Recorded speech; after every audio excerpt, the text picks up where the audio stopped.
சென்னையில் மத்திய நிதியமைச்சர் நிர்மலா சீதாராமனுடன் நாம் தமிழர் கட்சி தலைமை ஒருங்கிணைப்பாளர் சீமான் சந்திப்பினை மேற்கொண்டுள்ளார்.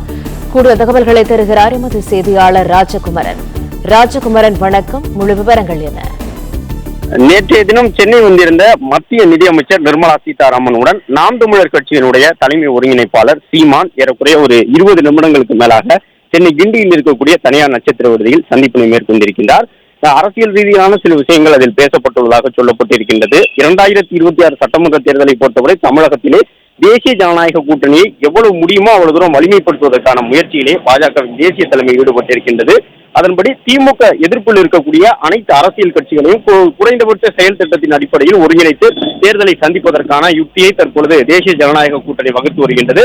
அதன்படி அதிமுகவுடன் தற்பொழுது கூட்டணி பேச்சுவார்த்தைகள் கிட்டத்தட்ட ஒரு இறுதி நிலையை எட்டி இருக்கக்கூடிய சூழ்நிலையில் அதன் தொடர்ச்சியாக பல்வேறு கட்சிகளுடனும் திமுக எதிர்ப்பை மையப்படுத்தி ஒரு குறைந்தபட்ச செயல் திட்டத்தில் இணைந்து செயல்படக்கூடிய வகையிலே பாரதிய ஜனதா கட்சியினுடைய தேசிய தலைமை அதற்கான முயற்சியில் ஈடுபட்டிருக்கின்றது. அதிலும் குறிப்பாக மத்திய நிதியமைச்சர் நிர்மலா சீதாராமனை பயன்படுத்தி தமிழகத்தில் இருக்கக்கூடிய கட்சிகளை ஒருங்கிணைப்பதற்கான பணியை தேசிய தலைமை மேற்கொண்டு வருகின்றது. கூட்டணி தொடர்பாக விரைவில் பேச்சுவார்த்தைக்காக பாஜக குழு அமைக்க உள்ள நிலையிலும் அந்த குழுவிலும் மத்திய நிதியமைச்சர் இடம்பெற்றிருப்பார் என்று சொல்லப்பட்டுள்ள நிலையில்தான் நேற்றைய தினம் இரவு இந்த சந்திப்பு நடைபெற்றுள்ளதாக தற்போது தகவல் வெளியாகி இருக்கின்றது. அதன்படி நாம் தமிழர் கட்சியினுடைய தலைமை ஒருங்கிணைப்பாளர் சீமானை பாஜக அழைத்து அவருடன் பேசியிருக்கின்றது. அவருடைய நிலைப்பாடு என்ன என்பதை கேட்டிருக்கின்றார்கள். ஏனென்றால் நாம் தமிழர் கட்சியை பொறுத்தவரை தற்பொழுது 8 புள்ளிக்கும் கூடுதலான வாக்கு வங்கியை பெற்றிருக்கின்றார்கள். தொடர்ந்து கடந்த 2-3 தேர்தலாக நாம் தமிழர் கட்சியினுடைய வாக்கு வங்கி தொடர்ச்சியாக உயர்ந்து வருகின்றது. ஒரு குறுகிய காலகட்டத்திலேயே அவர்களுக்கு சின்னம் வழங்கப்பட்டு அந்த சின்னத்தில் போட்டியிட்ட பொழுதும் கூட நாம் தமிழர் கட்சியினுடைய வாக்கு வங்கி 8 விழுக்காட்டுக்கும் கூடுதலாக இருப்பதன் காரணமாக திமுக எதிர்ப்பு வாக்குகள் முழுவதுமாக நாம் தமிழர் கட்சி வசமும் இருக்கின்றன.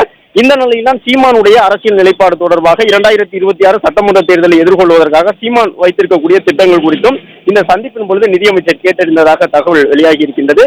ஒரு சில தொகுதிகளுக்கான சட்டமன்ற வேட்பாளர்களை ஏற்கனவே சீமான் அறிவித்து விட்டார்.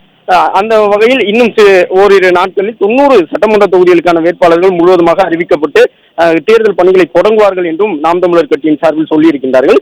இந்த நிலையில் நிதியமைச்சர் நிர்மலா சீதாராமன் தமிழ்நாட்டில் ஒரு முக்கிய அரசியல் கட்சியாக வளர்ந்திருக்கக்கூடிய நாம் தமிழர் கட்சியை தேசிய ஜனநாயக கூட்டணியில் கொண்டு வருவதற்கான ஒரு முயற்சியிலே முதல்கட்ட முயற்சியிலே நேற்றைய தினம் ஈடுபட்டிருக்கின்றார்.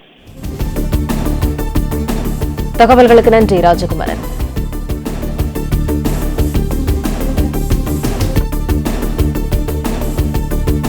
பிளே ஸ்டோர் மற்றும் ஆப் ஸ்டோரில் இருந்து பாலிமர் செயலியை QR கோடு மூலம் பதிவிறக்கம் செய்யுங்கள்.